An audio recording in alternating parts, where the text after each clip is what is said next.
building an amazing business down there. But now we want to be global and we want to have a significant business. So as we start to think about going into different countries, it became very apparent to me as the head of our international business that supply chain is going to make or break us. I mean, like, it's interesting because we have a great brand, right? People want us. I was going through immigration in Heathrow, and the lady was like, "When's the Taco Bell coming to England?" I'm like, "Soon." And so people want us, but we got to be able to deliver on that. And we have very little supply chain for Taco Bell outside the U.S. Now, we have the benefit of KFC and Pizza Hut having huge supply chains and being able to tap into their know-how, but it's still going to be different, to be able to support our business. So when we go into a market, we might build 1 to 5 stores over, a 3-year period of time. Not a lot of scale, not like the 6,500 stores we have in the U.S. So I'll tell you in a minute how we're trying to set up a strategy that's really smart so we can leverage some of our U.S. scale as we go out into these other countries. Trade barriers. There was a guy upstairs, selling some software about how do you manage through all the different trade barriers and things. All of you guys know and deal with this all the time. We're dealing with it too. And then one of the uniquenesses of our world is it's food, right? So it's got to be safe. It's got to be high quality. People are putting it in their bodies, so it's got to be great.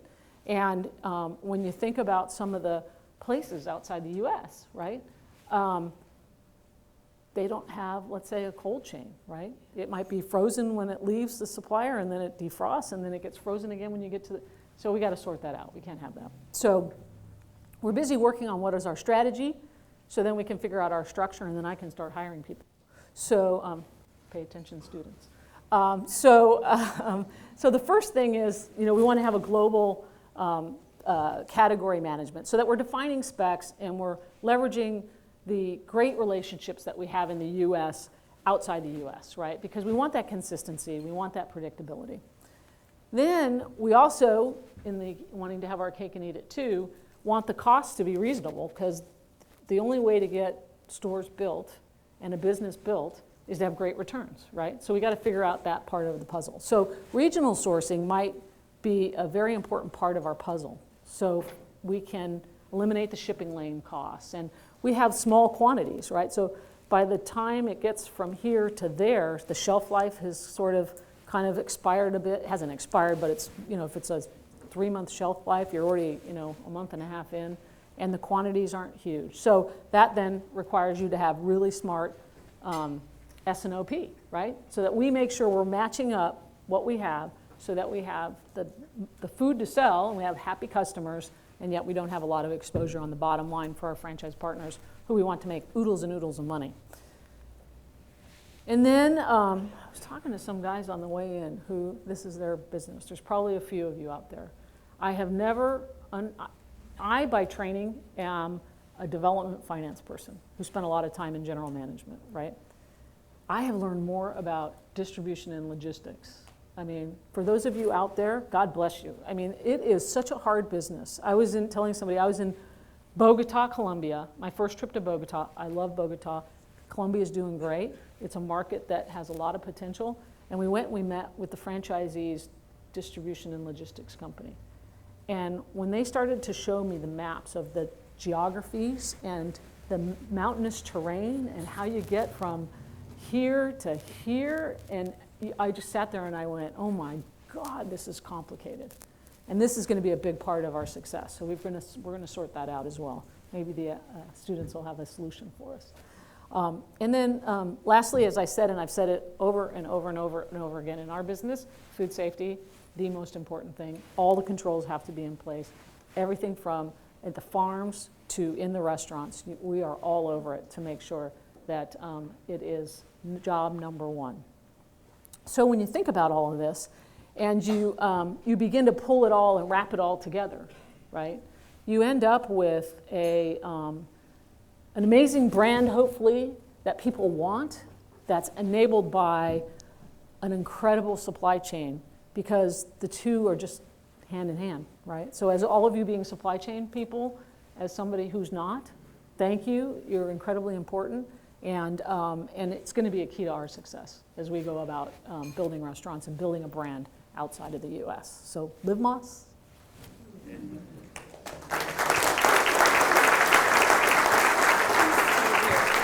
then we want to give you a gift. Nick's going to come up. Okay. Do you want to do any?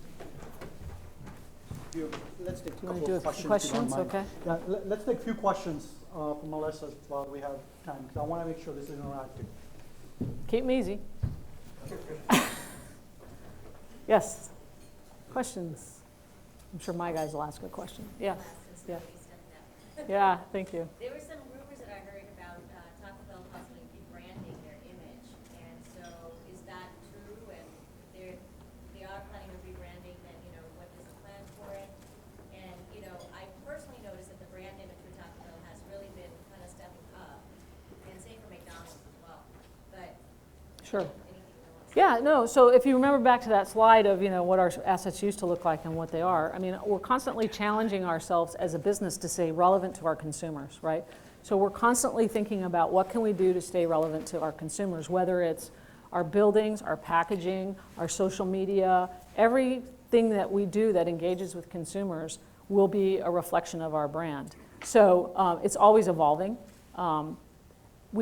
What you might have heard about was it's not a rebranding for Taco Bell, but when you look at all the people that all 55 million people that come to Taco Bell and they love Taco Bell, there's also an area in Mexican food, right, which is different than ours, and it's a little more expensive, and it's an opportunity for us, right? And as Taco Bell, we didn't really want to play in that space. But we said we should play in that space. If we want to own Mexican food, we should play in that space. So we've just recently opened a store in Huntington Beach called US Taco. And it's really cool. The food's awesome. If you're ever in Huntington Beach, you should go there. It's on 5th Street, right by the PCH. And there's parking underneath. So, but basically it is, you know how I said we're Mexican inspired? Well, this is American-inspired tacos. So it's the flip, right? So it's very high-quality tacos that I'll get, like there's a lobster roll taco. There's a brisket taco from Texas. There's a fried chicken taco from the South. There's a fish taco, which I won't tell you the name of, from Hawaii. And it's basically all the best foods of America, but served in the taco. And it's a very small menu. There's only like 10 items, 10 tacos, and then there's the most amazing shakes and fries. So that might be what you're thinking about. So it's not a rebranding of Taco Bell. It's just another area that we want to play, and we think there's an opportunity. You mentioned trade barriers, Yeah. as well as Colombia as a market of interest. Is the fact that the U.S. now has a free trade agreement with Colombia in place, did that influence in some way your decision to go into Colombia? It really didn't to any great extent. We looked at what was happening with the economy in Colombia, what was happening with the environment there. They have a really young clientele. There's a lot of energy happening there, and we thought they have a really interesting food dynamic, with the folks there. So just really from a consumer and a food standpoint, we decided that we thought it was a good market. Now, prior to us taking over leadership of the business, there was 3 stores already there. And so we had a franchisee there who was amazing, and we said, hey, listen, things are happening right on the macros, and you're doing a great job. Let's go in behind you and let's help figure out how do we do something here. So it was we do look at that when we're thinking about, what markets to go into, where is it easier, where is it harder, where are there a lot of trade barriers, or where we're going to set up these regional supply chain things. But for Colombia, it wasn't really a huge part of the decision. Once again, thank you so Thank you. much. My Appreciate pleasure. It. Yeah. Thank you. It's a big round of applause. Thank you.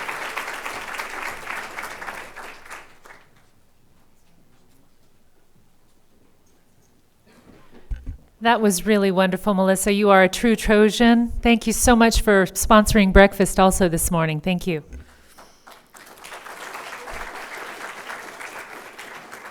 Up next, we have Ken Chadwick. He's the Principal Research Analyst at Gartner Incorporated. For those of you who are not aware of Gartner, they are a worldwide leader in technology. They house 1,500 research analysts. They provide intelligence and insight for several industries. Ken has extensive leadership experience in global operations and is going to take us through some critical discussion points on the state of the state for global supply chain. Come on up, Ken. After me. All right. Thank you. All right. Thank you so much. Yes, thank you for inviting us here today. I come from the East Coast. Any other East Coasters? Yeah, it's always great to come to Southern California in October, September. It's to extend our season. I usually end up in Minneapolis in February or something like that. So it's nice to be here in the sun. I work with Gartner Research. Gartner Research is most well known for our IT research, but we have a team of about 45 analysts that I'm a part of that spend all of our time just on supply chain research. And when we look at supply chain, we look at it from an industry lens, and so looking across the consumer value chains, across life science and health, looking across industrial and manufacturing. We also look at it from a discipline perspective, and so we look at plan, source, make, deliver, really having a set of analysts who dive deeply into what is it like to be a demand planner and what are the systems that sit behind good processes in demand planning, for instance. The team I'm a part of is what we call the strategy and enablers, and what that simply means is we're looking across all industries, we're looking across all of the disciplines and trying to give some insight to leaders around how to move their organizations forward globally. And so I particularly focus on organization and talent and spend most of my time working with supply chain leaders and doing research into where are these organizations going, how are they developing talent, how are they pushing their organizations forward. So I think what's interesting, and maybe in the spirit of full disclosure, I'd like to say that Gartner buys almost no beef on the open market, so we're not competing with you guys at all.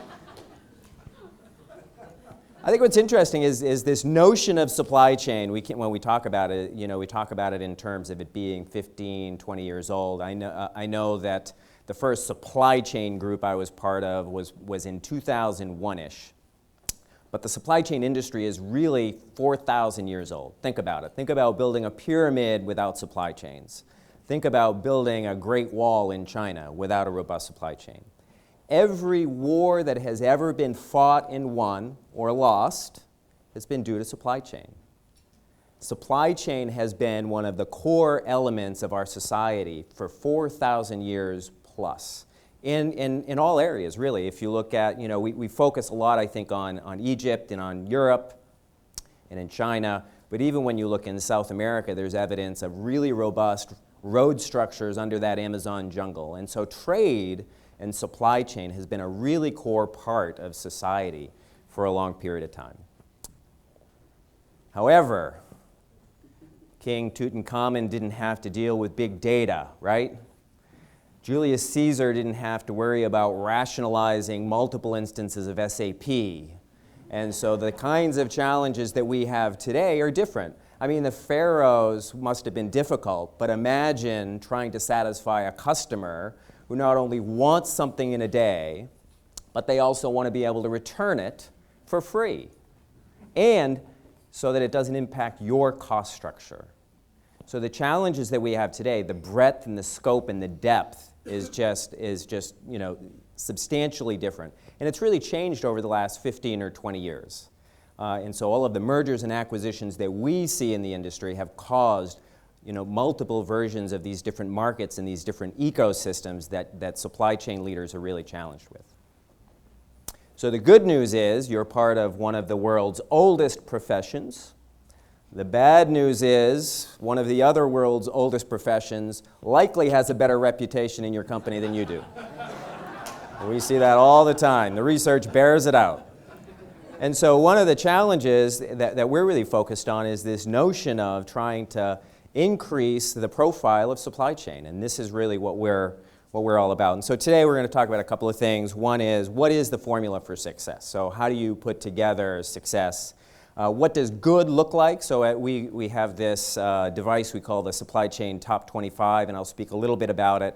But basically, it's a way for us to look at global supply chains, rank them, and bring out some best practices. And we have that not just on supply chains in general, but we also drive down into the top 25 for retail, top 25 for manufacturing, et cetera. And we're right now in the midst of doing a top 25 for the healthcare and life sciences industry. And then what are the future capabilities needed? So as we look toward the future, what are the things that we need to be focused on? So I want to start with this success or failure. So these are two real stories I'll tell you about. The first story is about Go North. It's about a retail company. I had a new product introduction. This is what we would consider to be a very high mature organization. And what happened is they sensed as they had that new product introduction that demand all of a sudden spiked at the POS. So what were they to do? They ramped up their supply network. Within hours, they were able to respond to that. Ramped up their suppliers, their third-party logistics, transportation networks. Within hours, they were able to respond to that. And I think that the quote that stuck with me was this Go North quote, that what they did is they actually got trucks rolling on the road, and they would say, you know, where do you want us to go? And they said, well, just go north, and we'll route you as you're in progress. And so that's a very compelling story. So contrast that with another consumer hard goods company. And this company you'll find in Home Depot and Lowe's, what we would consider to be a very early supply chain maturity organization. Very siloed, very separated. The commercial business is in one place, manufacturing in another, third-party manufacturing in another. You've got distribution in another, logistics. So very siloed, very separated. What happened is they missed the service level for one of their most important customers on multiple different products. So somebody in the commercial business, having none of that in the future, said, go out and buy inventory. Just buy it. We want enough safety stock so that this doesn't happen again. So, being the reactive supply chain they did that. They went out and bought lots of inventory. So that was 18 months ago. I talked to this company a few weeks ago. They are still working their way out of that decision. The people who are working their way out of that decision now are not the people who made the decision. The people who made the decision are actually now gone. The parent company is over their shoulder, is looking over their shoulder, trying to figure out how are you guys going to drive your way out of this situation that you've put us in. So the difference between the two, reactive versus responsive. One didn't see the demand signal, wasn't able to see what their clients needed, what their customers needed. And as a response to that, they just said, we never want this to happen again, buy, buy, buy. The other was able to see that signal, and they were able to respond to it. Integrated versus silo. One has a very integrated supply chain from suppliers all the way through to their stores. Another, not so much. And then finally, and this is a theme I'd like to pick up on from Nick and from Melissa, is this notion of cost versus growth. What we see in a lot of supply chain organizations today is that they report themselves as a cost of doing business. This is one of the things that we often ask our customers when we do our Chief Supply Chain Officer study every year. We want to know, how do you think you're perceived internally, either by your colleagues or by your CEO? A lot of them think that their colleagues see them as just a cost of doing business. We need to minimize this investment in supply chain. The companies that are really doing well are actually growth enablers, right? And so I think Melissa talked about this. This is really the challenge for supply chain organizations, is to be seen as the vital component. Remember, 4,000 years, no matter how internet-based, no matter how much we move away from bricks and mortar, until somebody can beam products into your house, and that may be coming someday, until somebody can do that, you will always need a supply chain.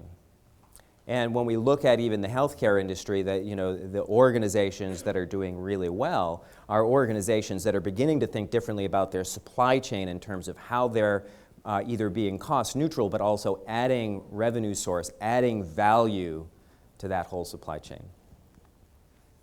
So traditional supply chains can't compete. When I first got into this business 30 years ago, supply chain was distribution, logistics, transportation, right? So that's what it was. And it was very compartmentalized. I grew up in retail grocery, and what's amazing is retail grocery in terms of its supply chain capabilities in some ways is really far ahead in terms of POS and item management, et cetera, especially if you look at it, against somebody like the healthcare industry. And so, but that very narrow view of just distribution and logistics doesn't survive larger globalized companies. So you can do that when you're smaller, but as you begin to get scale, you need to be able to integrate these other components. You need to be able to connect in the demand signal. You need to be able to connect in product lifecycle management. And so those three components have traditionally been separate, where supply chain just reacts to the new products that somebody puts together, where supply chain just reacts to a sales forecast that the commercial business gives it. And those models don't work. So you need to pull it together. You need to be able to bring those three together. We most often look at supply chain, and when we talk about what we see as a good supply chain organization, or the desirable one, is the one with the broadest span of control, meaning that we want to see demand management, we want to see manufacturing, all the way through order management within the supply chain organization so that you can link those together. We want to see robust sales and operations processes that link us with the commercial business. We want to see the supply chain organization engaged in product lifecycle management, not just the new product development, but how are we going to get out of this on the back end too, without having to scrap a lot of product.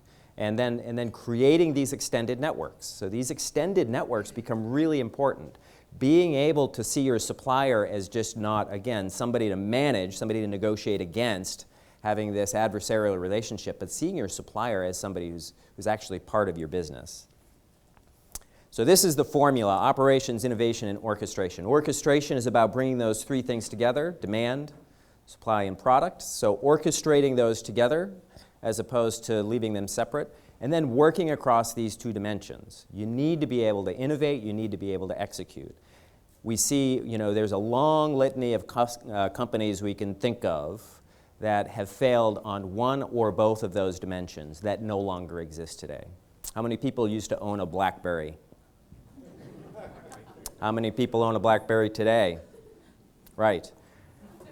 Okay, one. All right, great. Somebody write that down. They might want to get her a good customer discount. When we look at BlackBerry, BlackBerry is sort of the ultimate example of a company. And if anybody ever had a Palm Pilot, Palm is another product. Man, they were just, from an innovation perspective, they were ahead of lots of other people, but somehow just couldn't make it survive. They couldn't execute. And I think BlackBerry had the misfortune of not only running into some innovation issues, but also running into some operations issues as their networks began to get challenged and their servers began to go down and all those other things. So there was a perfect storm where they weren't operating on either of these dimensions. So what does good look like? So I talked about this supply chain top 25. Again, the reason for our supply chain top 25 is not to give awards. So when we do this every year at our supply chain conference, there are nobody gets up on stage except for analysts. There are no awards given. There's nothing like that we do that's overt at that particular event. I think we do spend time with some of the people who win just so that we can engage with their organizations. But the intent here is not necessarily about the prize, right? We're not looking necessarily for people to move towards the prize, although there's something about creating a top 25 list that still promotes that activity. But what we're really focused on is how is it that we can create a conversation within the supply chain community that really galvanizes the community, gives people a sense of what good looks like, and begins to help you think about what are those best practices. And in the end, that's what people are looking for. People are looking for what is the direction that I need to head in, and then how do I begin to move towards that. So here's the top 25. I'll leave this up for a few minutes. I think a lot of the brands that you see are global brands, right? They're global brands that are well known. Our friends from McDonald's here are at number 2. I believe they were tied with number 2 last year in the 2013 with Amazon, but today they hold the number 2 spot on their own. And so a lot of really great brands, a lot of really great companies. Now this is just a subset of the supply chain community. There are some criteria. There are lots of other small, mid-size supply chain organizations that aren't, part of this study. But in the end, this is one view of what what top supply chains look like. So when we talk about best practices, we'll go a little bit deeper here. So demand. So demand is important. When I talk to retailers, for instance, one of the things that we talk about is we want you to pull that demand signal responsibility into supply chain. We want you to be able to shape demand. We want you to be able to sense demand. We don't want you to simply be responding to a forecast. Demand becomes really important to all the activity that you do. And so being able to take a hold of that and not just looking at reactionary forecasting models, but beginning to think differently about how you approach, again, what's called demand sensing and shaping. So not just being able to respond to the forecast, but sensing when there are trends, and then being able to shape, being able to actually push demand, being actually able to make consumers behave in certain ways. So here are 3 companies that are really good at this. Apple, really good from a POS perspective, right? So they can collect all of their POS data in real time, be able to then think about how do we route different products to our multiple channels, whether it's a third-party distributor, online, stores, to make sure that our iPhones, our Macs, whatever it is, are in the right place so that we can respond to the kind of demand that we have. Inditex, they're a clothing company. I think Zara is their their storefront brand name over in Europe. They do an interesting thing. They have they're kind of a fast fashion, very short fashion cycles. And so what they do is they create scarcity. They shape demand by creating scarcity in their fashion cycle. Instead of having it on the rack for long periods of time, they have it on the rack for short periods of time. So if you don't buy it then, you may not get it. That shapes people's demand. It shapes their behavior and how they're going to buy that. And then Amazon, we all know what they do online in terms of showing you the different products that you might want. But one of the things that they're actually working on now is how to know that you want to buy something before you even know that you want to buy it. And even talk about, they would even ship it to you before you order it, right? And so they're in the process of putting together algorithms where where something shows up on your doorstep and you're like, wow, how did they know I wanted that, right? These are the kinds of things that they're working on to shape demand, right? Supply. This is kind of the core of the movement of the product. So these organizations are really good, most specifically at supply chain segmentation and cost to serve. And that is to say that they realize that not all customers are the same. And so they're able to look at different kinds of customers, segment them, and create different sorts of supply chains for each of those customers, organized in different ways that have different values. And they have this notion of total cost to serve, and so when a customer asks them to do something, they know exactly what the trade-offs are and how it is that they can respond to that particular customer. So instead of just saying, yes, I'll do it, they can say, yes, I'll do it, but here's what the implications are. If you're willing to pay for it, I'll do it. Whereas most organizations just say, yeah, I'll do it. I don't know what the cost will be. I don't know what the impact will be, but I want the sale. And so these organizations are really good at overall optimization, SKU rationalization. They're really focused on the whole end-to-end supply network. So Unilever is one that always comes to mind, and there's a story where they're getting into lots of different emerging markets, especially in Africa. And they were finding that, I think it was Pond's cold cream, they were having a problem selling it in Africa. They found that it had good demand, people wanted it, but it wasn't selling. The reason was case pack, because the stores they were selling it into in these tiny villages in Africa couldn't afford the case pack. So instead of just saying, well, we're not going to do anything for you, they created a separate supply chain that let them buy in smaller case packs and eaches, which meant that they could get the product, they could sell it, and then the next day or within the next week, they would get more of the product and they can sell it. And so just that ability to understand the problem that the customer was having, respond to it through an agile supply chain, began to connect with the consumer. And then product, this is about new product development, product lifecycle management. And we always like to talk about not just new product introduction, but product lifecycle management, because there are a lot of companies that are great at the new products coming in, but are really terrible at the products going out, right? Retiring the old stuff. And I was with several companies this week who are challenged with that very thing. You know, they've got this kind of proliferation of SKUs within their organization, and the reason for that is they never retire anything. And so the product lifecycle management is not just about that. It's about creating then adaptive technologies, creating adaptive organizations that allow you to do that. So Samsung has a very well orchestrated product lifecycle management process where they're integrated all the way up into the commercial business. They actually